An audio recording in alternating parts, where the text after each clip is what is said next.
इस दुनिया में जब भी कोई चीज बनाया जाता है ताकि वो सरवाइव कर सके तो उस चीज को प्रोटेक्ट करने के लिए एक डिफेंस सिस्टम भी बनाना पड़ता है ताकि उसे हर तरीके के समस्या से बचाए रखे। हमारे शरीर के साथ भी ऐसा ही होता है। हमारे इम्यून सिस्टम हमें बाहर के पैथोजन से बचाने का काम करता है। अगर ये न हो तो वायरस और बैक्टीरिया हमारे शरीर को पूरी तरीके से बर्बाद कर देंगे। जब बात आती है हमारे ग्रह पृथ्वी की तो हम ये बात कभी नहीं समझना चाहते कि हमारी रक्षा कौन कर रहा है। आखिर वो कौन है जो हमें हर प्रकार के संकट से बचाता रहता है, जिसके कारण से आज हमारा ग्रह सरवाइव कर पा रहा है। तो चलिए जानते हैं इस सौर्य मंडल में हमारे पृथ्वी का एक बहुत बड़ा बॉडीगार्ड है, एक ऐसा डिफेंस सिस्टम जो बहुत ज्यादा विकराल है। वो विकराल बॉडीगार्ड है हमारा जुपिटर यानी कि बृहस्पति ग्रह, जो किसी भी प्रकार के एस्टेरॉयड या कॉमेट जैसी चीजों से हर क्षण पृथ्वी की रक्षा करता है। अगर ये हमसे टकरा गए तो आज से करोड़ों साल पहले डायनासोर जो बहुत ज्यादा सालों तक पृथ्वी पर राज किए थे उनका अंत हो गया था, ठीक वैसे ही हमारा भी अंत हो जाएगा।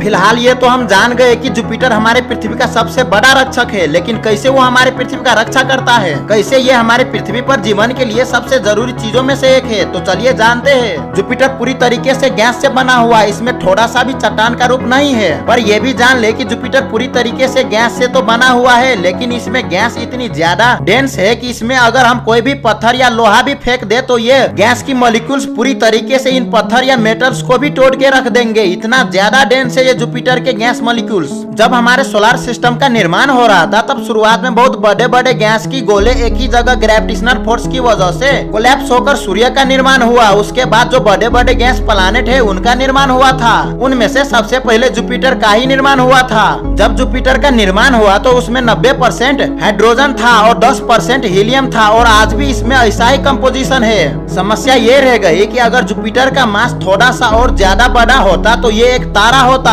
ऐसा होने पर इसके अंदर न्यूक्लियर फ्यूजन की क्रिया स्टार्ट हो गई होती और ये भी एनर्जी रिलीज करना शुरू कर दिया होता सूर्य की तरह। लेकिन अभी जुपिटर एक तारा नहीं है, वो सौर्य मंडल का ही एक ग्रह कहा जाता है। जुपिटर इतना बड़ा है कि इसमें लगभग 1300 पृथ्वी समा सकती है और इसके मास पृथ्वी से 318 गुना ज्यादा है। अब जब कोई ग्रह मास में इतना ज्यादा होगा तो उसकी ग्रेविटेशनल फोर्स भी उतनी ज्यादा ही होगी। अब हम सौर्य मंडल के थोड़े से स्ट्रक्चर को देखते हैं। हमारे सौर्य मंडल में सूर्य से क्रम में सबसे पहले आता है बुध, फिर आता है शुक्र, फिर आती है हमारी पृथ्वी के बाद मंगल, फिर एस्टेरॉयड बेल्ट, फिर आते हैं हमारे बड़े बड़े गैस जेंट ग्रह जैसे कि जुपिटर, उसके बाद यूरेनस, उसके बाद नेपच्यून और उसके बाद से शुरू हो जाता है कुइपर बेल्ट। यहाँ इंटरेस्टिंग बात यह है कि कभी कभी इस कुइपर बेल्ट से कुछ कॉमेट, कुछ एस्टेरॉयड रास्ता भटक कर सोलर सिस्टम के ग्रहों की तरफ बढ़ने लगते हैं। होता यह है कि जैसे चट्टान ग्रहों की तरफ बढ़ता है तो ये ग्रहों से टकरा जाते हैं और वहाँ बहुत भारी तबाही लाते हैं। जैसे आज से करोड़ों साल पहले पृथ्वी पर एस्टेरॉयड के टकराने की वजह से डायनासोर का खत्म हो गया था।